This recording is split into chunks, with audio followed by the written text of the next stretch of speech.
Yeah, so today I'm going to be talking about should you solo queue or should you duo queue. If you guys want to know about stacking in like 3, 4, 5 stacks, I kind of think that's generally just a bad thing.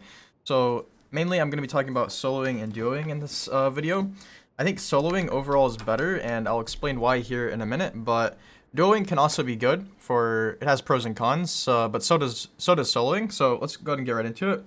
Soloing can be very good for mastering specifically the mental aspects of Valorant.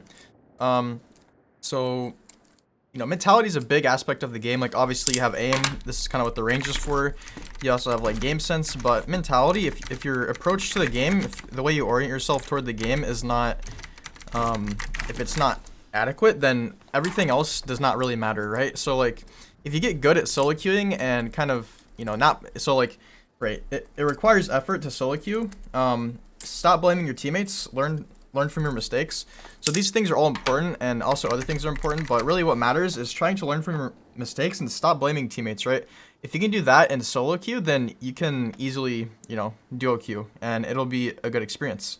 The reason that I say solo over duo is because duo's energy becomes your energy, right? And vice versa. So if you're tilted, you're gonna make your duo tilted, and if your duo is tilted, then that's gonna make you tilted, right? Also, relying on someone can be a bad thing. So if you feel like you need to rely on a specific duo or just any duo in general, that's also not great for your mentality and for your overall performance. So really try to get in the habit of solo queuing for the majority of your games, and then also kind of just throw in a duo there occasionally. Like I said, the energy between you and your duo is kind of tight, so if you're picking a duo that you know is going to get tilted or is toxic, that's really bad in my opinion. Try not to do that. That's just unless you just don't care about winning. If you like losing, then I suppose go for it. But if you really want to win, pick a duo that you know has some good qualities. Like, it's okay if they lack in certain areas, because everyone does to some extent.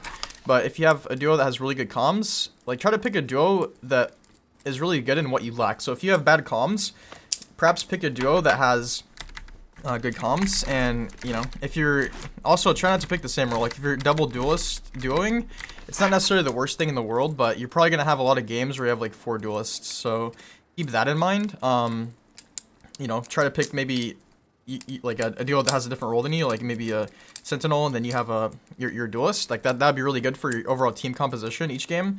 But really, this video is me trying to tell you that you should get comfortable solo queuing. Don't be scared to solo queue. Solo queue, learn from your mistakes. Don't blame teammates. Try to get out of all of the negative mindsets that you currently kind of fall back into. And don't feel bad whenever you make mistakes. Don't make excuses. Don't blame your team. Like I said, I've already said that like 3 times because, I get it all the time. My team is holding me back. It's my team's fault. I get bad teammates every game. How can I win with these bad teammates? Well, maybe you should figure it out in solo queue. That's kind of what I'm telling you. And I'm also telling you that duo queuing is absolutely a good thing. It can be a bad thing, but most of the time it's a good thing. The main thing is that you want to just make sure that you're not picking a toxic or easily tiltable teammate. And also make sure that, other things align. So like whatever you lack in, try to pick someone that excels in that area, and also make sure that you don't have the same role. So if you're both sentinel mains, then that's gonna probably be somewhat of a bad thing. So that's kind of all that I have for you guys. Hopefully this is a helpful short little video about solo queuing versus duoing. If you guys have any questions about like stacking, like 3, 4, 5 stacking, let me know. And yeah, so I'll see you guys in the next one. Peace.